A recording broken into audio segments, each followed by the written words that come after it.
کبھی کوئی قوم ترقی نہیں کر سکتی جب تک اس قوم میں باہم اتفاق نہ ہو، جب تک ان میں اتحاد نہ ہو، جب تک لوگ ایک دوسرے کی ٹانگیں کھینچتے رہیں گے، جب تک وہ ایک دوسرے کو دشمن کے طور پہ ٹریٹ کریں گے، جب وہ ایک دوسرے کو اپنا محض مخالف سمجھیں گے اور کسی نقطے پہ جمع نہیں ہوں گے، تو نتیجہ یہ ہوگا کہ اپنی قوت اکھڑ جائے گی۔ اللہ تعالی نے فرمایا وَلَا تَنَازَعُوا فَتَفْشَلُوا وَتَذْهَبَ رِيحُكُمْ، فرمایا کہ آپس میں جھگڑوں میں نہ پڑو،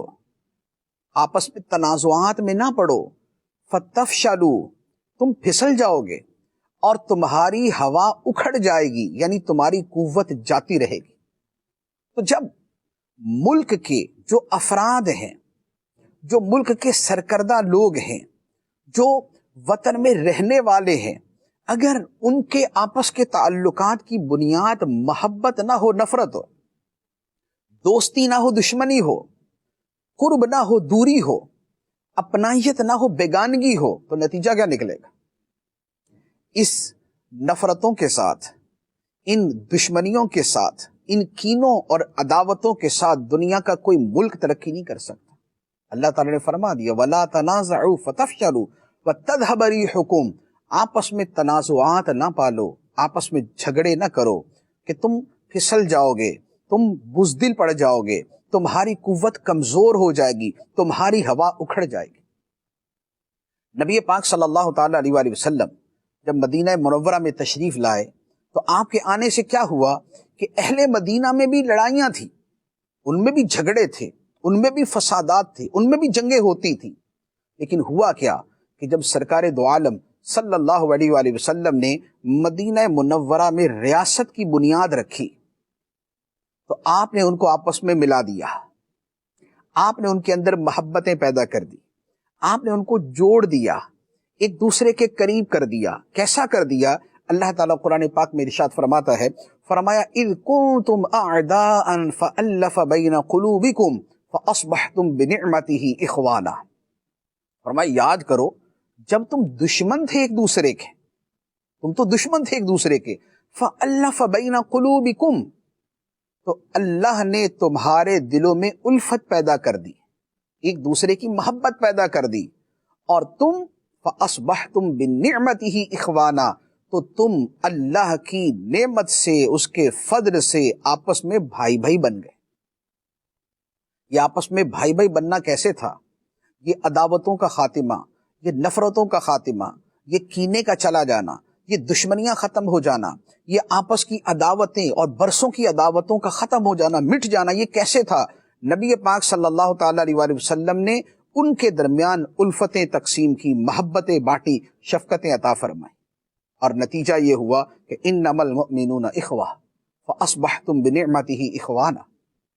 حدیث مبارک میں نبی پاک صلی اللہ تعالی علیہ وآلہ وسلم ارشاد فرماتے ہیں المؤمن للمؤمن کالبنیان یشد بعضہ بعضا، فرمایا ایک مومن دوسرے مومن کے لیے ایسے ہے جیسے ایک عمارت ہو جس کا ایک حصہ دوسرے حصے کو مضبوط کرتا ہے۔ جب وطن کے افراد، جب ملت کے افراد ایک دوسرے کے لیے مضبوطی کا سبب بنے، تعمیر کا سبب بنے، تخریب کا ذریعہ نہ بنے، اگر ایک نے کوئی کام کیا ہے تو دوسرا اس کے اچھے کام کو سپورٹ کرے، دوسرا اس کے اچھے کام کو آگے بڑھائے، تو پھر ملک ترقی کرتا ہے۔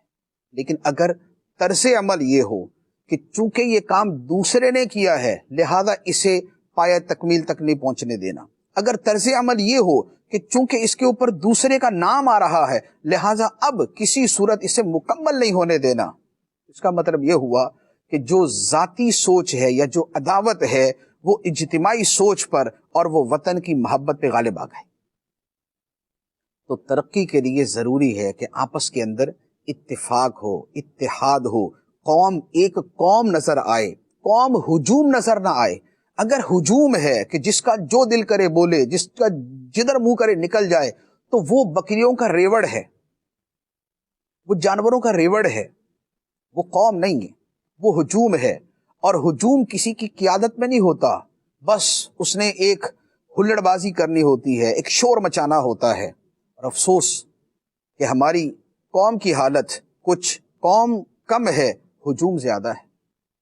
ہمارے ہاں یہ کینے، عداوتیں، دشمنیاں، بیگانگیاں، اجنبیت، ایک دوسرے سے دوری، یہ زیادہ ہے۔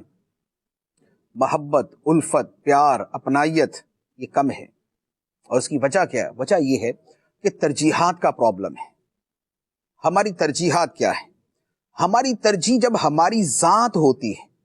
ہماری ترجیح جب ہمارا گروپ ہوتا ہے، ہماری ترجیح جب ہمارے ہم ذہن لوگ ہوتے ہیں،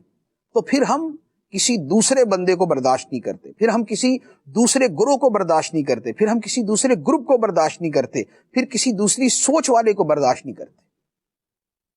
تو یہاں سے دوریاں پیدا ہوتی ہیں۔ لیکن اگر کوئی ایک نقطہ واحدہ ہو، کوئی ایک نقطہ مشترکہ ہو کہ اس پر اتفاق ہو، اور وہ کیا ہے؟ وہ ہمارا وطن پاکستان۔ اپنے تمام تر اختلافات کے باوجود اگر اس ایک نقطے پر پورا اتفاق ہو، اور زبانی نہیں، عملی، قولی نہیں فعلی،